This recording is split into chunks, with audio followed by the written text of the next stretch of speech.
Yes, this is me.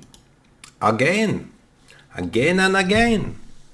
And I'm sitting here after some kind of activity that may have been gone quite good.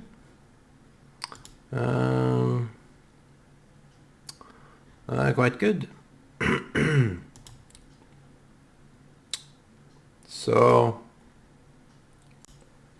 yes, I was in kind of a philosophy-ish. It was about philosophy, about maturity. Yesterday, at the library, we have a gathering there. It was a few of us. It had been a lot of people previously, but this scholar, this lecturer, he is a practical philosopher. He is some kind of a teacher, I believe, quite good one, and he knows a lot about historical philosophy, and had some take, not by his own, but he referred to a chronological history about the different philosophers that had opinions about maturity. Maturity, what is that? And maybe I will take some other occasion to talk about maturity, but this was a rare occasion where I am asked after his chronological historical preview of different ancient and past philosophers, those well-knowns, and I asked him, similar to the church, even though we build our philosophy or our values, our foundation on the Jewish heritage, why isn't it mentioned in your chronological preview? The historical preview of the Jewish philosophers, because that is a rich history of philosophy. But I think that the Jews have not so much philosophy, it's more practical viewpoints. What you do for others. And I mentioned along the line, I was brave because he said something that, it is kind of strange, but maybe it have to do with our attachment, our belonging to the Christianity per se, like the philosophers that was preoccupied about the Christian value, and also the different approaches different philosophers had to this topic. So I was in fact not talking about topic, I'm sorry to say, but I get a little bit hanged up on absence of the Jewish heritage. Said as the church here in Norway, the more official governmental foundation of the church, where the king is the responsible part. He is the head, the king here. As I gathered about it, it's the king that is the real head. like some kind of a pope to the church, contrary to the pope for the Catholic. So he agreed, and they had to agree, because the total absence of the Jewish, our richness in both diversity and values is from the Jewish origin. I wouldn't say only, but I think that in my mind, in my opinion, I think the Jewish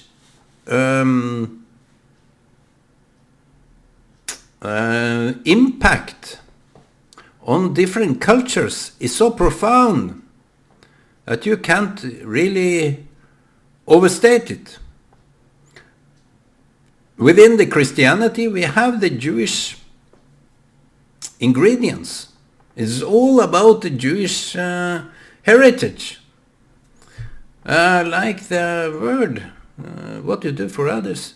If you do to others what you want them to do to you, it's a statement of Jesus, but according to the Jews, that statement became before Christ. So Mr. Hillel, I think this was the man. I may be wrong by mentioning some kind of name among the Jewish ethnicity, but he said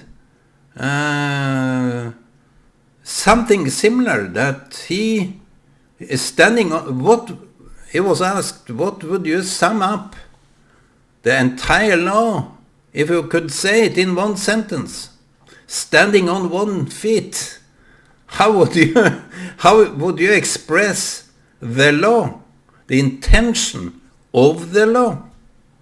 And he said, don't do to others that you don't want them to do to you. That was his answer. Brilliant put. And what?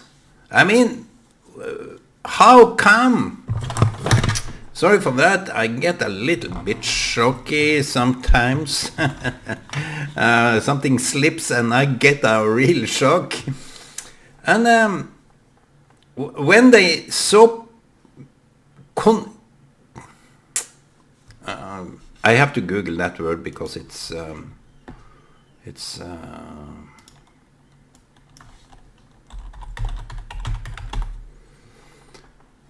when they are so consistent of excluding the Jewish impact, the Jewish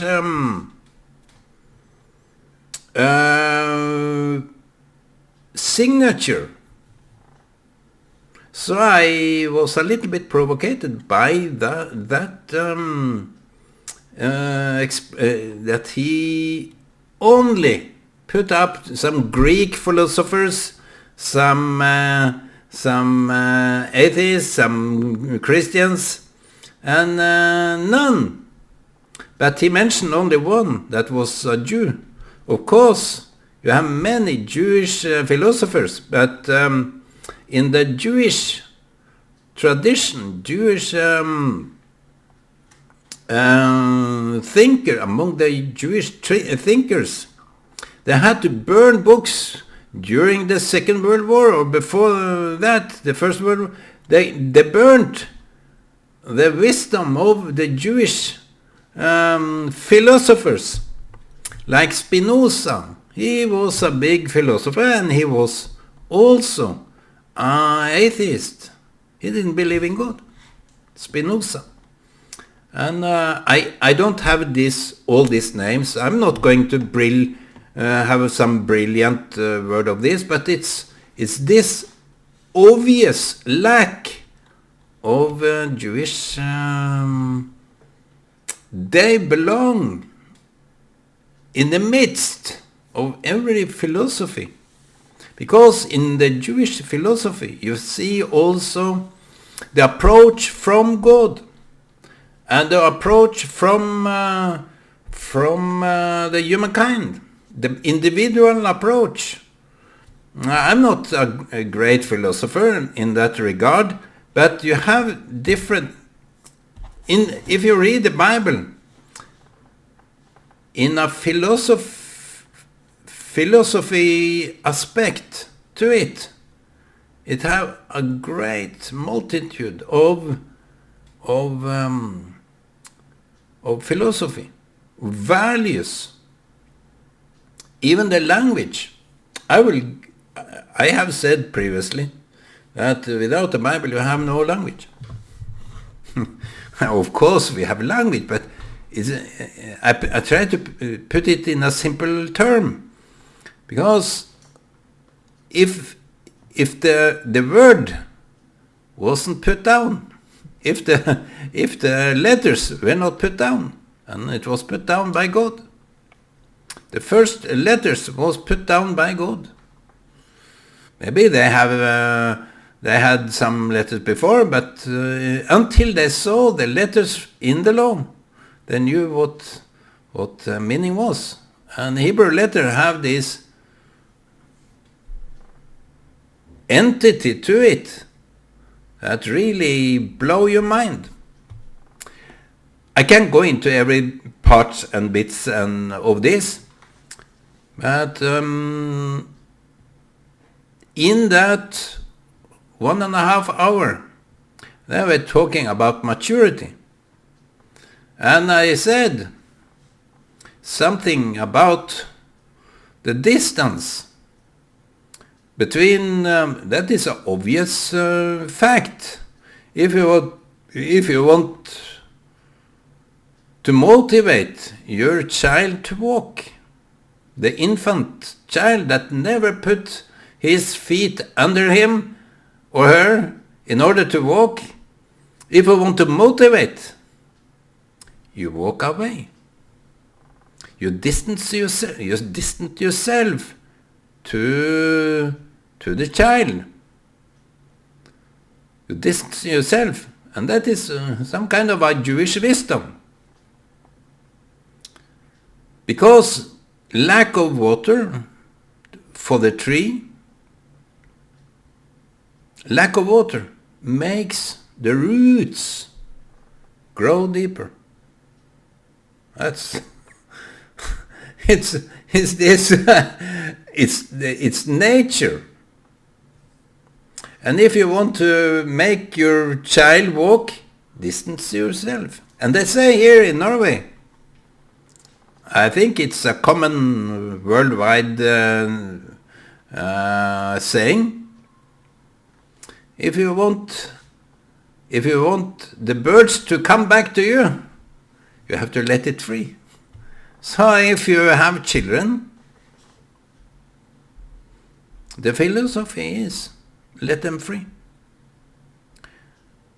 If you are afraid of losing your children, let them free. Let them choose. Because this parable that Jesus came up with, let me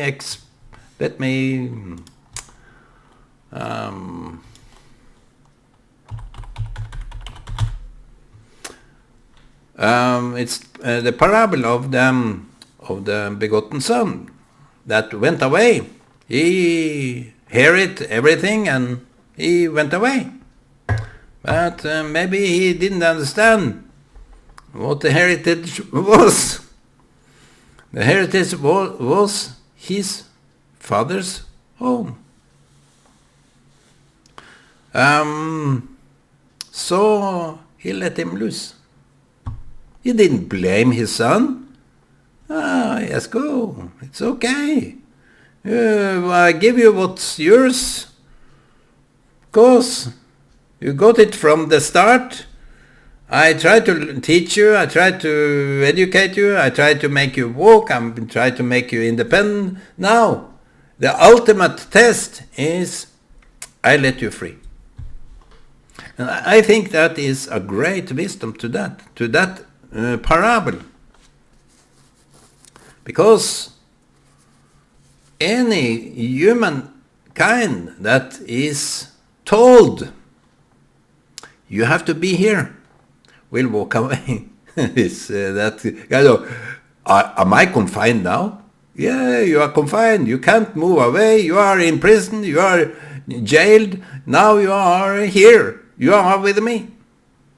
And every couple that have been married, I think the first fear is that I have to be here. I'm stick to this woman. I'm stick to this man. So it becomes a task just to overcome that kind of jail, imprisonment. Have you been told that since you are married, you have to be there? You are told how to act. You are told what to do. You are told. And it's seemingly only one that is rude enough. I said rude. Rude enough to tell the other one what's the premise for this marriage.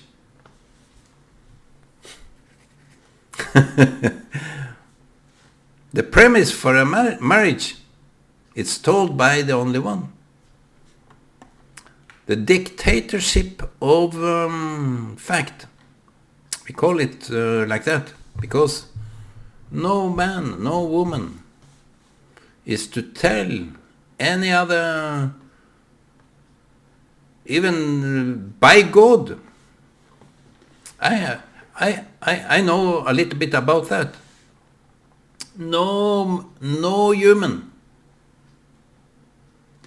can put the scripture up, and it's used for bad intentions to confine people. Why not say you are free? No problem. I will not put up a fight over you. You have your free will. And every day I see you here, it's my blessing. I know in my heart you really love me because, as I said before in previous video, romantic. I know you are here out of a reason, out of a self-driven reason, motivation. So I let you free. I let you go. If you come, sometimes you have to say, go away from me.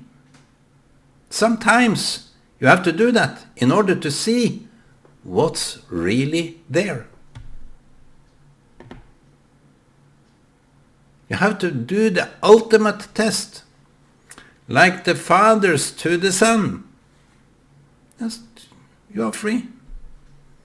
You are free. You are even free to come back if you find that that is your heart. Come back. So the philosophy went away with Christ and the leaders that dictated the narrative, dictated how it should be. And it was mentioned there in that 1.5 hour, that those men in Nicaea decided how this should be. And polar opposite for the value of men, the value God gave men, not man like men, but people, humankind. The value can't be disputed, can't be dictated. You can't dictate the value of another human being. That's why it's sacred. You can't define it. You can't define God. That's obvious. We don't know. We haven't seen him. We don't know God. We saw only what could be a representative for God, Jesus, as we believed. And he pointed to God. It was a conundrum. It was an enigma, enigmatic words of degree. And it was said in this hour, 1.5 hours, that she saw Jesus as the greatest man walking on earth. I was provoked by the lack of the Jewish entity in the philosophy, the chronicle of philosophy. You have the Chinese, of course. Who wouldn't say something about, I don't remember the name, but the Chinese and Asians' wisdom. Who wouldn't mention that in the chronicle? Why are we so hanged up, high and mighty about our atheist and Christians philosophers? When you come to China, when you come to Malaysia, those people have obviously learned so much about the value of a human being. In the Indian philosophers, Mahatma Gandhi, he tried to mend peace with Muslims. Even it was impossible. We know now. They knew then that making peace with Muslims, it is a no-go. But even it was a no-go, because in the Quran it stated, if you wage war, you will be sanctified with paradise. So you have to appeal to love. In love, in relationship, you have to appeal to the love that may have been there. May have been there. You may even send them away so far away from you and say, walk away from me. If they return, you know, that's my son. That's my daughter. That's my wife. That's my girlfriend. That's my boyfriend. You know for a fact. That is. But I think by me mentioning and being provoked about lack of Jewish philosophy, which have been is impregnation in the Christian values, the great Jewish philosophers. I have mentioned something in that regard, and I was brave. Sometimes I feel awkward mentioning Jesus and mentioning Christianity and Jewish. The hardest part is to say something about the Jewish entity, because you see, you feel, you sense a lot of rejections. But this time around, no rejection, no. It was in fact applauded. So in a way, you have to be brave. You have to stand alone. To be kind is sometimes to be rude. To be kind here in Norway, to be kind is saying nothing. Even the unjust is passing through because people are silent to the unjust. The great philosophers, what did they say about unjust? I think the fight for your own freedom, and everything have to do with freedom. Even Jesus mentioned that. In order to be free, you have to let others free. People get scared That's why they try to hold on desperately to what they believe is theirs. But no man, no woman can be held prisoners in their own will. The best freedom is when you can choose. That is freedom. I'm still waiting. But to be waiting,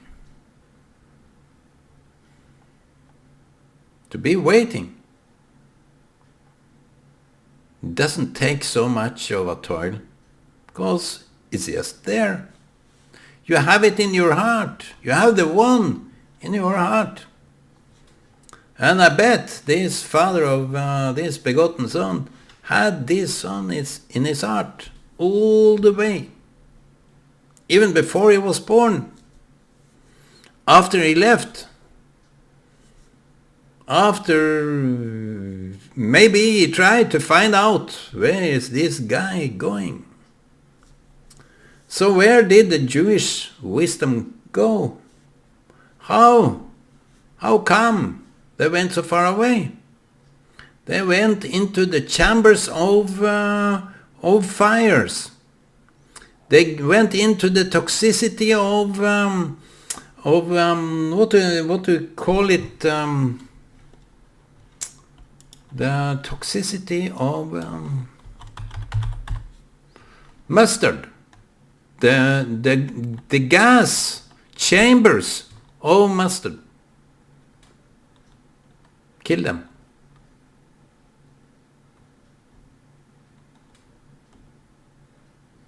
They went into the rejections from the Christians, but still doesn't condone them, accept them. They belittle them. They will fire them in a heartbeat because they reject Jesus. But their rejections is our possibility. Their denial is our opportunity. It's the open door. So I cry for the Jews.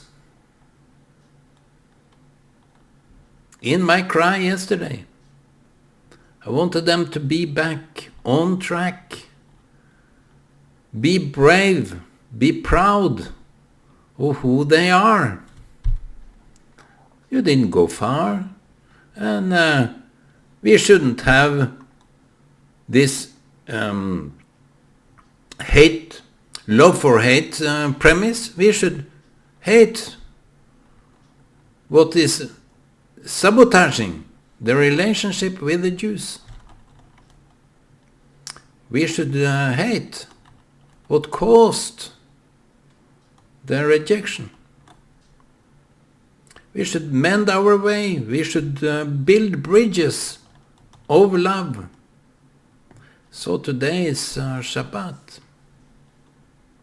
We always know the Shabbat will come.